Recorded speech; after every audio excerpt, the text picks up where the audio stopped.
Why don't you just disappear? My stepdaughter snapped during an argument. Her mother jumped in right behind her. Maybe we'd be better off without you. I didn't respond. I just packed a bag and walked out. This morning, my phone lit up with 13 missed calls. Something about it didn't sit right. The second I stepped back into the house, I knew something was off. It was quiet. Too quiet for a Sunday morning.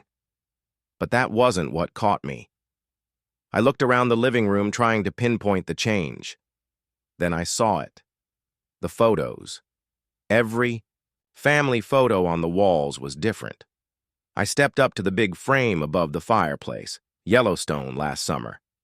The picture was still there. But I wasn't. Someone had gone through every photo and carefully removed me, cropping me out, erasing me. 3 years of family memories, edited. I stood there holding a coffee I hadn't touched, staring at the empty spaces where I used to be. Then I heard Stella's door click shut upstairs. She hesitated at the top of the stairs, realizing I was home, then came down slowly, eyes glued to her phone, carefully avoiding mine. "Morning," I said, trying to keep my tone neutral. The silence that followed was heavy. Intentional. 3 years. That's how long I'd been in Stella's life. 3 years of slowly building trust. Movie nights, math homework, quiet support, never pushing too hard, just showing up. Now, at 16, she was pulling away. I figured it was typical teenage stuff at first, but this felt different. It started last week. She was struggling with chemistry, and I offered to help. I thought it would be a bonding moment. I was wrong. "Stop pretending you care," she snapped. "You're not my real dad." I'd heard versions of that before, but this time, her tone was sharp, cutting, intentional. Delilah, my wife, was right there, in the kitchen. She heard it, but said nothing. That silence stung worse than the words. It felt like a side had been chosen. Over the next few days, the tension thickened. Small things. Dishes left pointedly in the sink. Doors closed a little too hard. Conversations. That stopped when I entered the room. Even Delilah changed. She deflected every time I tried to bring it up. "She's just being a teenager, Thomas. Don't make this about you." But last night, everything blew up. Stella was texting at the table, something we'd agreed not to allow. I gently reminded her. She snapped. "God, why are you always on me? Why can't you just leave me alone?" "Stella," I said, "I'm just trying to..." "To what? Play dad? I already have one." She stood up, chair screeching across the floor. "Why don't you just disappear? No one asked you to try so hard. It's pathetic." I looked at Delilah, expecting something. Support, maybe. But she just set down her fork and said, "Maybe we'd all be better off if you did." The words hung there like smoke, heavy, toxic. 3 years flashed before me. Stella laughing at one of my dumb dad jokes, calling me in tears when her boyfriend dumped her, asking me, not Delilah, to help pick out her prom dress. I stood up slowly. Dinner sat half-eaten on my plate. "Okay," I said quietly. "Okay." "What?" Stella challenged. There was a flicker in her expression, uncertainty. "If that's how you both feel, okay." I went upstairs. No one followed. In our bedroom, I pulled out my old duffel bag and packed enough for a few days. My hands didn't shake. I felt calm. Downstairs again, Stella had disappeared, probably to her room. Delilah stood in the kitchen doorway, arms crossed. "So you're just leaving? That's your solution?" "You said you'd be better." "Off," I said, grabbing my wallet. "I'm giving you that." "That's not, I didn't mean..." She stopped. Whether from pride, guilt, or fear, I couldn't tell. "I'll stay at Ryan's. I'll figure something out soon." At the door, I paused. When Stella said those things, it hurt. But hearing you agree, that broke something, Del. I drove in silence, Ryan didn't ask questions, just set up the guest room like real friends do. I turned my phone off and took one of the emergency sleep pills I keep in my travel kit.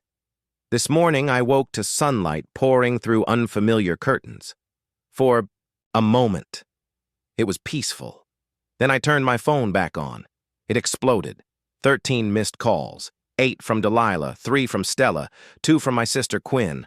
27 unread texts, 4 voicemails. I haven't listened to the voicemails. Yet.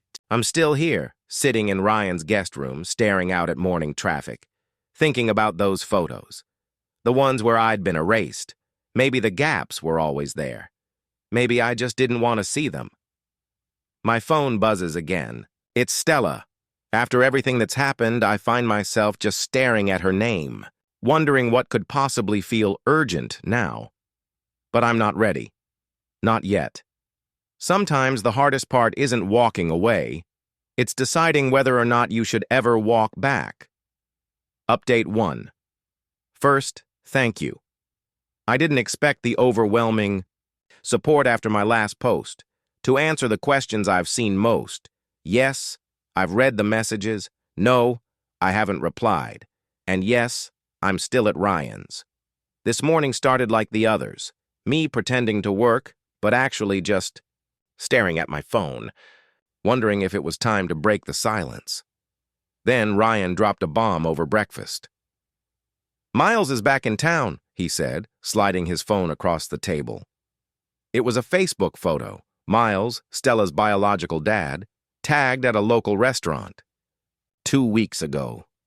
The same Miles who hasn't paid child support in 3 years. The same Miles who missed her last 4 birthdays. Suddenly, the timing of everything made sense. I opened Delilah's texts again. They'd shifted. From, real mature, Thomas, running away instead of talking, to, please just let us know you're okay. Then, something more serious. There's something you need to know. It's about Stella. Please call. Quinn came by around lunch, armed with coffee and that look she gets when she's about to shake up my life. You look like hell, she said, dropping onto the couch. Thanks. Good to see you too, sis. She didn't smile. I ran into Stella at the mall yesterday. That got my attention. How is she?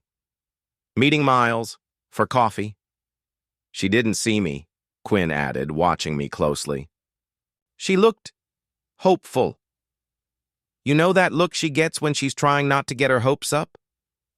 Yeah, I knew it. It's the same look she had when she got accepted into that summer program last year. Like she was afraid believing in something would jinx it. He's been messaging her for months, Quinn continued, saying he wants to fix things. Start over. My stomach dropped. I opened Stella's Instagram, something I rarely do. Her latest post? A selfie with Miles, captioned, Real family time. Comments full of heart emojis from friends who have no idea. Ryan finally spoke from the kitchen. You remember what happened last time he showed up? I did. Stella was 13. Miles made a bunch of promises, stayed for 2 weeks, then vanished. Stella didn't get out of bed for days. Delilah and I spent months picking up the pieces, trying to help her believe she was enough. Right then, as if on cue, my phone buzzed again. A message from Delilah. He's asking her to move in with him. She's actually considering it. Please, Thomas, I know you're angry, but she needs you. I started typing, deleted it, tried again, deleted that too. What was I even supposed to say? Sorry you told me to disappear, but now you need me. Again? It all felt like some twisted joke. Then another ping, Stella's Instagram story, a photo of college brochures spread across her bed, captioned, Big changes coming. Sometimes you have to follow your real path. I froze. Those were Miles's exact words 3 years ago, right before he moved across the country and stopped answering her calls. Quinn must have seen something shift in my expression. What are you thinking? I'm thinking about the day I married Delilah, I said. About what Stella said in her speech. Sometimes family finds you when you're not even looking for it. And now, here she is, posting about her real family, her real path. While Miles plays Father of the Year, he's got her convinced. I didn't even finish the thought before my phone rang. Unknown number. Hello, Thomas. This is Miss Anderson from Riverside High. I know this is unusual, but I'd like to speak with you about some recent changes in Stella's academic plans and some behavior we're concerned about. Would you be able to come in tomorrow morning? I agreed to the meeting. My thoughts were racing. Stella had always been a straight-A student, laser-focused on getting into a top college. So what changed? After I hung up, I looked over at Quinn and Ryan. They were both watching me closely. Quinn finally said, "So, are you ready to stop pretending everything's fine?" I didn't answer. I just picked up my phone and played. The voicemail from Stella. Her voice was small, uncertain, so unlike her usual confident self. "I know you probably hate me now. I get it. I need to tell you something. About why I said those things. About Miles. Please just call me." That voice. Fragile, hesitant. It took me back. Back to the 13-year-old who used to run to the mailbox every day, hoping for a letter from a dad who never came through.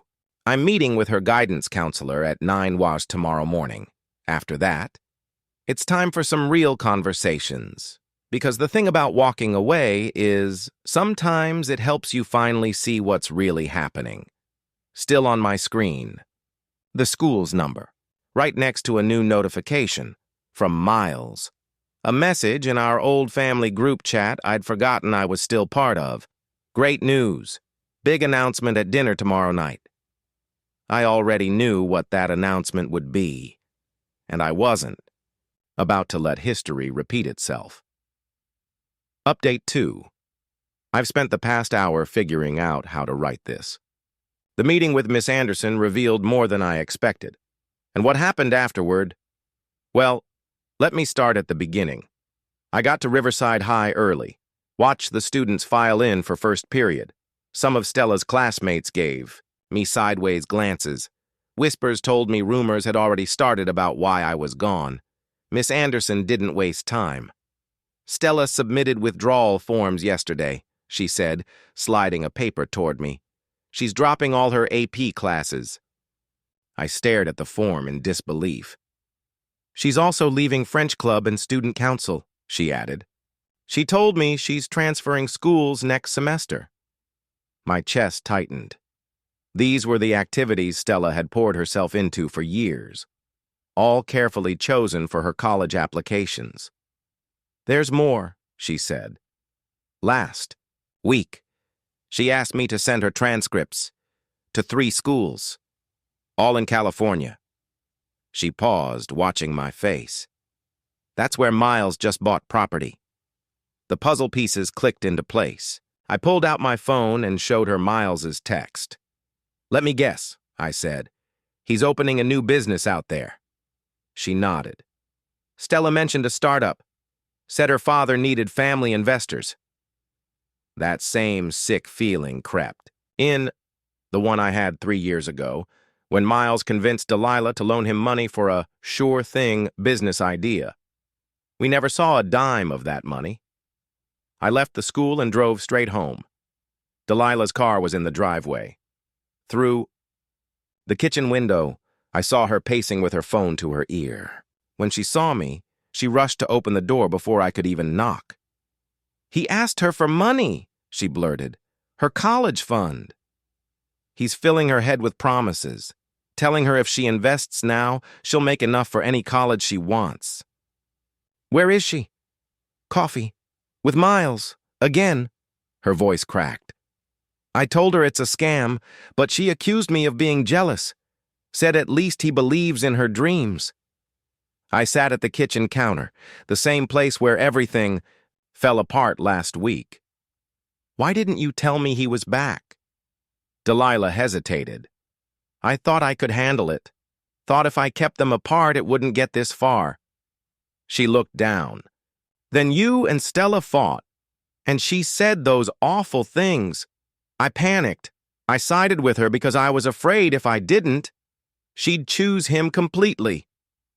Before I could respond, the front door opened. Stella walked in. She froze when she saw me. Her makeup was done perfectly. She was wearing a designer jacket, probably a gift from Miles, but her eyes were red. "What are you doing here?" she asked. The usual edge was gone. "Dropping your AP classes?" I said softly. "What happened to Stanford?" "Plans change," she muttered, avoiding my eyes. "Dad says—" "Miles says," I corrected. She flinched slightly. "He has connections. The startup is a sure thing." "Like the classic car business was a sure thing? Or the food truck idea?" I opened my laptop and pulled up the documents I'd spent the morning gathering. "I did some digging. Want to see Miles's current business registration? His credit report? The 3 lawsuits he's currently facing?" Stella hesitated, then took the laptop. Her hands shook as she clicked. With every document, I watched her expression shift. The image she'd clung to was crumbling. Then she hit the lawsuit from Miles's last stepdaughter's grandmother, trying to recover the college fund he'd borrowed. That's when the first tear fell. "He said—" She paused. "He said he's changed, that he wanted to make up for lost time, that we could be a real family if—" She stopped, looked up at me. "He said I had to prove I was choosing him, that you were the reason he left, that you took his place." Delilah stepped forward. "Oh, sweetheart." But Stella backed away. "I knew," she whispered. "Deep down, I think I knew, but I wanted to believe him." Her phone buzzed. Another message from Miles. She stared at it for a long moment, then slowly turned it off. Stella suddenly stood up and said, "I have to go." Her voice was quiet but firm. "I just need to think." We let her go. Sometimes, space is the kindest thing you can offer. Hours passed. Delilah and I finally talked, really talked, for the first time in weeks. We talked about our fears, our mistakes, about Stella, Miles, and about us. Around midnight, I was about to head back to Ryan's when my phone buzzed. It was a text from Stella. "I messed up. Everything's messed up. Can we talk? I mean, really talk. Not about Miles or money, or anything else. Remember when we used to get ice cream after my dance classes? You'd let me rant about school drama. Could we maybe do that? I know I don't deserve it, but I'm typing this from the car, parked, outside our local ice cream place. It's technically closed, but the owner knows us. We've been coming here for 3 years. He's staying open late just for us." Stella had just pulled up in her mom's car. She was sitting there, probably working up the courage to come inside, just like I was. Sometimes the hardest conversations start with the smallest steps. In this case, it was mint chocolate chip ice cream at midnight. I texted her back, and we met. Final. Update. That night at the ice cream shop changed everything. Stella talked for hours about Miles's manipulation, her fears, her guilt. But there was something she said in passing that really caught my attention. Miles had been asking her to convince her friend's parents to invest in his startup too. The pattern clicked. I remembered the lawsuits I'd found, the way he targeted families through their kids. The rage I'd been holding back had a purpose now. "You know," I said carefully, "what he's doing isn't just morally wrong, it's illegal." Stella stopped and looked at me, her ice cream melting in front of her. "What do you mean?" she asked. I explained about securities fraud, unauthorized investment schemes. Her eyes widened as she pulled out her phone. She showed me the group chats where Miles had been directly soliciting investments from minors. That night, after I dropped Stella off at home, I made some calls. Quinn has a friend at the SEC. Ryan knows someone in the DA's office. By morning, I had a plan. Miles never saw it coming. He was too focused on his big announcement dinner, where he planned to convince Stella to sign over her college fund. He'd even invited some of her friends' parents, potential new victims. The dinner was at an upscale restaurant. Miles was in his element, talking about Silicon Valley, big connections, and guaranteed returns. I waited until the appetizers arrived, then stood up. "Before we continue," I said, "there are a few people who'd like to join us." 2 federal agents and a state investigator walked in. Miles went from confident to confused, then terrified in a matter of seconds. Turns out, Miles wasn't just running one scam. The investigators found 7 different fraudulent schemes across 3 states. Each time he'd reconnect with Stella, he'd be setting up new victims. The classic car dealership that cost Delilah her savings, part of a larger fraud scheme. The food truck franchise, same pattern. But here's the kicker. This time, Miles got sloppy. He documented everything in texts and emails to Stella, thinking she'd never turn on him. When she forwarded those messages to the investigators, his fate was sealed. The parents at the dinner were wearing wires. Every promise, every lie, every illegal investment pitch was recorded. Miles tried to run. He knocked over a waiter and sprinted for the door. He made it 3 steps before security grabbed him. As they led him away, he looked at Stella with that manipulative, puppy dog expression she'd fallen for so many times. "Sweetie, this is all a misunderstanding. Tell them I'm your father." Stella stood up. Her shoulders were straight. "My father's right here," she said, taking my hand, "and he just watched you get exactly what you deserve." The aftermath was intense. News coverage, victim statements, more families coming forward. The investigators found over $2.3 million in stolen funds. Miles is looking at 15 to 20 years. His startup? It was a fake, just a website. Some stolen photos of a real tech company's office. But the true victory wasn't just watching Miles get arrested. It was in the small moments that followed. Stella packed up all her photos with Miles and donated them to the prosecution. She called it evidence.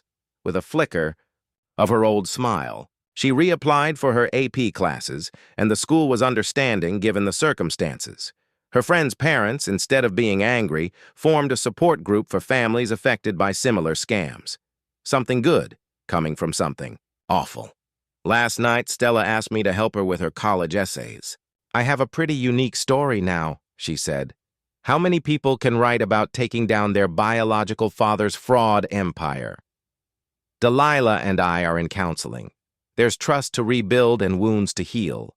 But watching Delilah gently put the family photos of me back into the album, straightening each one carefully, spoke louder than words ever could. This morning, Stella came down for breakfast early, holding an envelope. "I found this in my room," she said, sliding it across the table. "Miles asked me to mail it last week. It's investment paperwork for his startup. I thought maybe you'd want to add it to the evidence file." I looked at the envelope, then at her. "Want to deliver it to the investigators together?" She grinned, that real, unguarded smile I'd missed. "Can we get ice cream after?" Some might say the revenge was too harsh. That family is family, no matter what. But real family doesn't try to steal your future. Real family protects you, even if it means protecting you from other family. Miles's sentencing is next month. Stella's planning to read a victim impact statement. She's been working on it for weeks, revising every word carefully. Yesterday, she asked me to look it over. "It needs a strong ending," she said. "Something that shows I'm not just his victim anymore."